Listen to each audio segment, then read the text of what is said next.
ಬ್ರಹ್ಮ ವಿಷ್ಣು ಮಹೇಶ್ವರಾಯ ನಮಃ. ಇಷ್ಟು ಕಾಲ ಎಷ್ಟೇ ಕಷ್ಟಗಳನ್ನು ದೋಷಗಳನ್ನು ಅನುಭವಿಸಿದರೂ ಕೂಡ ಈ ಹೊಸ ಸಂವತ್ಸರ ಹೊಸ ಯುಗಾದಿಯಿಂದ ನಮ್ಮ ಜೀವನವನ್ನು ಬದಲಿಸಿಕೊಳ್ಬಹುದು. ಈ ಮಂತ್ರಗಳನ್ನು ದಿನಾಲು ಉಚ್ಚರಿಸೋದ್ರಿಂದ ನಾವು ಎಲ್ಲ ರೀತಿಯ ಸುಖಕರವಾದಂತಹ ಜೀವನವನ್ನು ಹೊಂದಬಹುದು. ಅಂತಹ ಅದ್ಭುತವಾದಂತಹ ಮಂತ್ರಗಳ ಸರಣಿಯನ್ನು ಈ ವಿಡಿಯೋದಲ್ಲಿ ನೋಡೋಣ. ಹಾಗೂ ಯಾವ ದೇವರನ್ನು ಈ ಯುಗಾದಿಯಂದು ನಾವು ಪೂಜಿಸಬೇಕು, ಆರಾಧಿಸಬೇಕು, ಹಾಗೂ ಅಮಾವಾಸ್ಯೆ ಮತ್ತು ಹಬ್ಬವನ್ನು ಯಾವ ದಿನ ಆಚರಿಸಬೇಕು ಎಂಬುದರ ಸಂಪೂರ್ಣ ಮಾಹಿತಿಯನ್ನು ಈ ವಿಡಿಯೋದಲ್ಲಿ ನೋಡೋಣ. ವಿಡಿಯೋನ ಸ್ಕಿಪ್ ಮಾಡದೆ ಪೂರ್ತಿಯಾಗಿ ನೋಡಿ ದೇವರ ಅನುಗ್ರಹಕ್ಕೆ ಪಾತ್ರರಾಗಿ.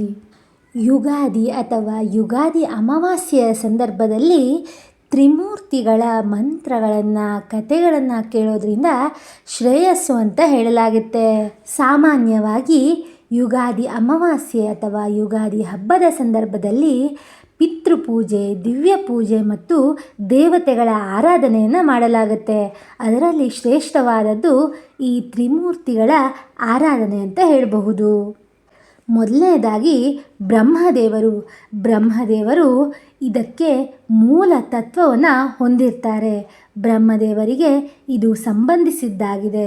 ಬ್ರಹ್ಮದೇವರು ಸೃಷ್ಟಿಯ ಆರಂಭದ ದಿನಕ್ಕೆ ಅನುಗುಣವಾಗಿ ಪೂಜಿಸಲ್ಪಡುತ್ತಾರೆ. ಈ ಪೂಜೆ ಮನೆಯನ್ನು, ಜೀವನವನ್ನು ಶುಭಕರವನ್ನಾಗಿ ಮಾಡುತ್ತೆ ಅಂತ ಹೇಳಬಹುದು. ಇನ್ನು ಎರಡನೆಯದಾಗಿ ವಿಷ್ಣುದೇವರ ಪೂಜೆ. ವಿಷ್ಣುದೇವರು ಹಬ್ಬದಲ್ಲಿ ವಿಶೇಷ ಮಹತ್ವವನ್ನು ಹೊಂದಿದ್ದಾರೆ. ಭಕ್ತರು ನಿತ್ಯವಾಗಿ ಧ್ಯಾನ ಮತ್ತು ವ್ರತಗಳನ್ನು ಮಾಡುವ ಮೂಲಕ ದೇವರ ಆಶೀರ್ವಾದವನ್ನು ಕೂಡ ಪಡಿತಾರೆ. ವಿಶಿಷ್ಟವಾಗಿ ಚೈತ್ರ ಮಾಸದಲ್ಲಿ ವಿಷ್ಣು ಮೂರ್ತಿಯ ಪೂಜೆ ಶ್ರೇಷ್ಠವಾದದ್ದು. ಅದು ಇವತ್ತು ಯುಗಾದಿ ದಿನ ವಿಷ್ಣುವಿನ ಆರಾಧನೆಯನ್ನು ಮಾಡಲೇಬೇಕು. ಮೂರನೆಯದಾಗಿ ಪಿತೃಪೂಜೆ, ಪಿತೃತರ್ಪಣ. ಯುಗಾದಿ ಅಮಾವಾಸ್ಯೆಯ ಪ್ರಮುಖ ಆಚರಣೆ ಪಿತೃತರ್ಪಣವಾಗಿದೆ. ಪಿತೃಗಳಿಗೆ ನೀರು, ಹಾಲು, ತುಪ್ಪ, ಆಹಾರಗಳನ್ನು ಅರ್ಪಿಸಿ ಓಂ ಪಿತೃದೇವಾಯ ಸ್ವಾಹ ಮಂತ್ರವನ್ನು ಪಠಿಸುತ್ತಾರೆ. ಇದು ಕುಟುಂಬದಲ್ಲಿ ಶಾಂತಿ ಮತ್ತು ಸಮೃದ್ಧಿ ತರಲು ಸಹಾಯಕವಾಗಿರುತ್ತೆ. ಯುಗಾದಿ ಹಬ್ಬದ ಪೂಜೆಯಲ್ಲಿ ಬ್ರಹ್ಮ, ವಿಷ್ಣು ಮತ್ತು ಪಿತೃಗಳ ಆರಾಧನೆ ಅತ್ಯಂತ ಮುಖ್ಯವಾಗಿರುತ್ತೆ. ಮನೆಯಲ್ಲಾಗಲಿ ದೇವಸ್ಥಾನಗಳಲ್ಲಾಗಲಿ ಈ ಪೂಜೆಯನ್ನು ಮಾಡಬೇಕು. ಜನರು ಕೂಡ ಮಾಡ್ತಾರೆ ಅಂತ ಹೇಳಬಹುದು.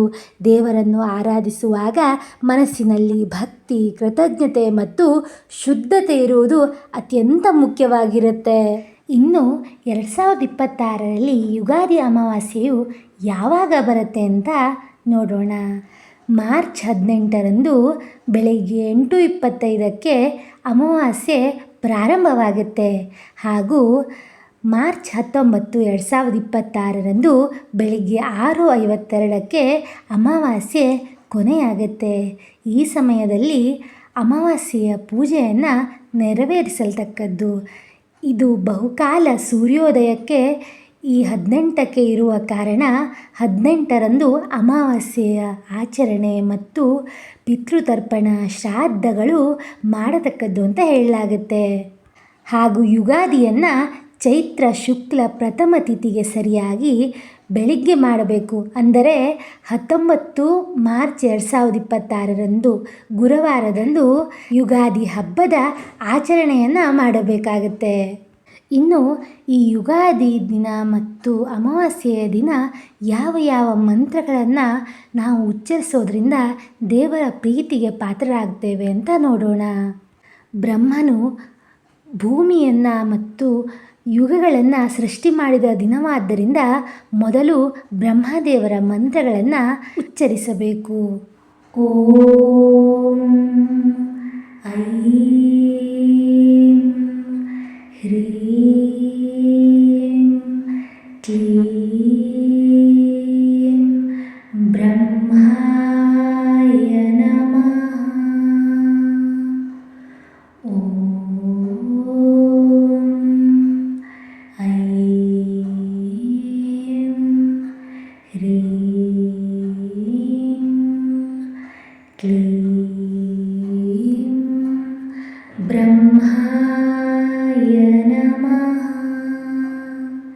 ಎರಡನೇದಾಗಿ ವಿಷ್ಣು ದೇವರ ಮಂತ್ರವನ್ನು ಉಚ್ಚರಿಸಬೇಕು. ಓಂ ನಮೋ ನಾರಾಯಣಾಯ.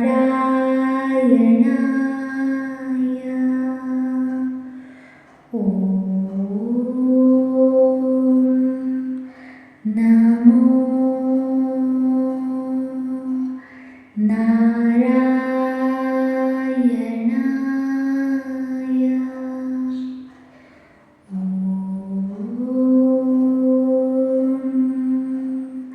ನಮೋ ನಾರಾಯಣಾಯ.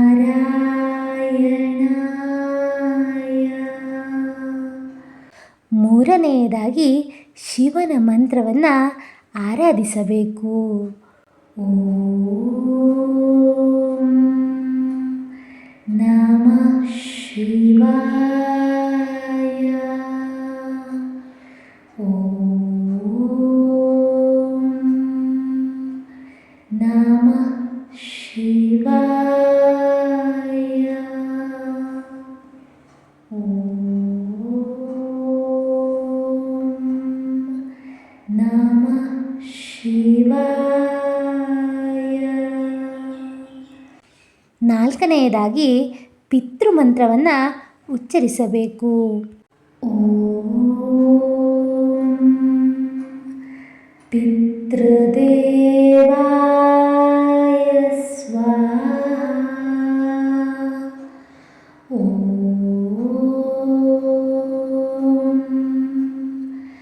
ಪಿತೃದೇವಾಯ ಸ್ವಾಹಾ. ಓಂ ಪಿತೃದೇವಾಯ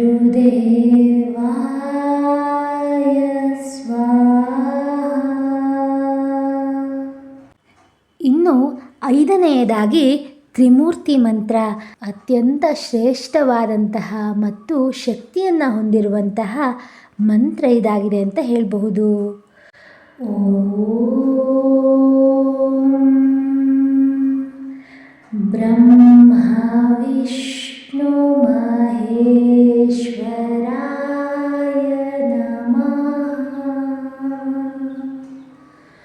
ಓಂ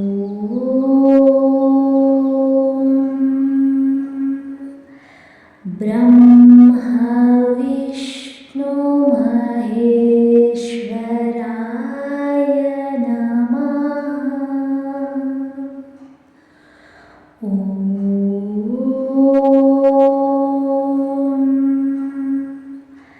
ಬ್ರಹ್ಮ ವಿಷ್ಣು ಮಹೇಶ್ವರಾಯ ನಮಃ. ಓಂ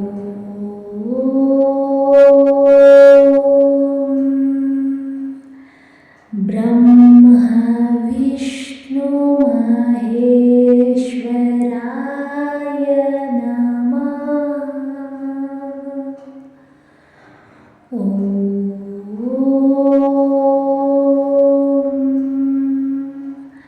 ಬ್ರಹ್ಮ ವಿಷ್ಣು ಮಹೇಶ್ವರಾಯ ನಮಃ. ಓಂ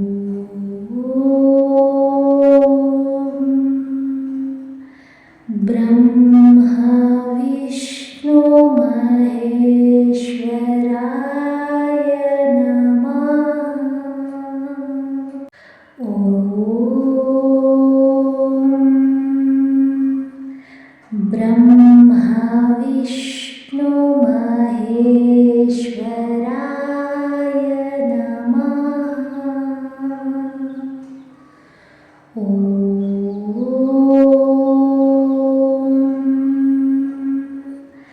ಬ್ರಹ್ಮ ವಿಷ್ಣು ಮಹೇಶ್ವರಾಯ ನಮಃ. ಓಂ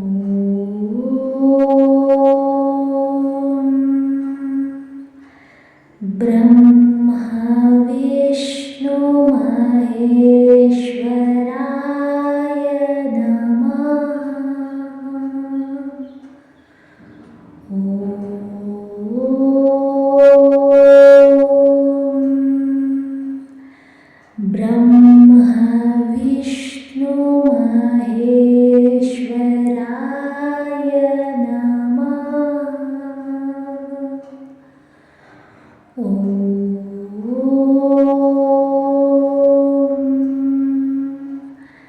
ब्रह्मा विष्णु महेश्वराय नमः।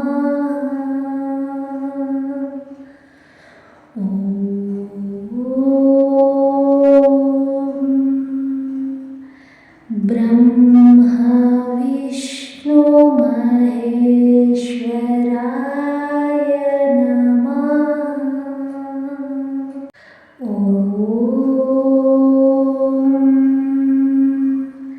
ब्रह्मा विष्णु महेश्वराय नमः।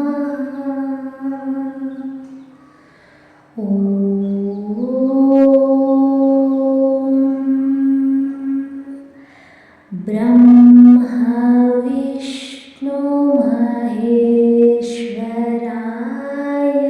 नमः।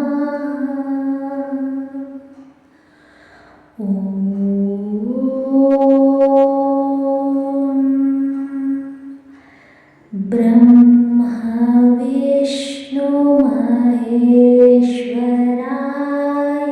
नमः।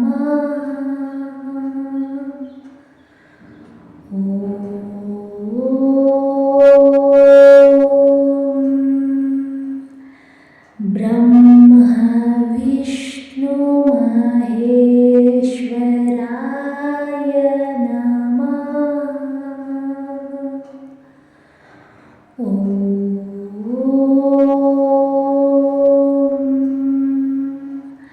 ब्रह्मा विष्णु महेश्वराय नमः।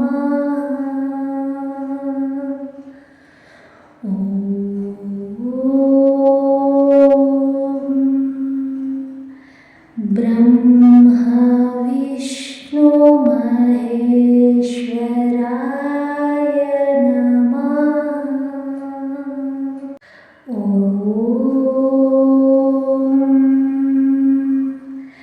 ब्रह्मा विष्णु महेश्वराय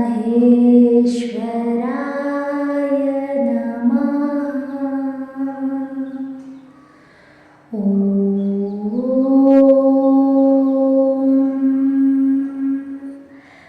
ब्रह्मा विष्णु महेश्वराय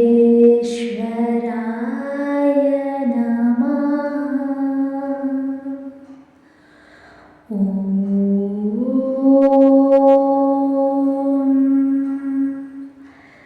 ब्रह्मा विष्णु महेश्वराय नमः।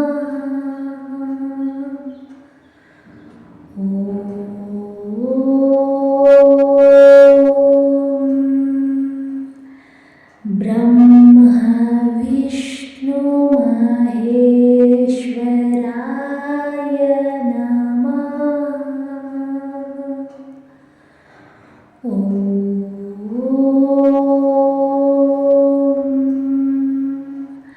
ब्रह्मा विष्णु महेश्वराय नमः।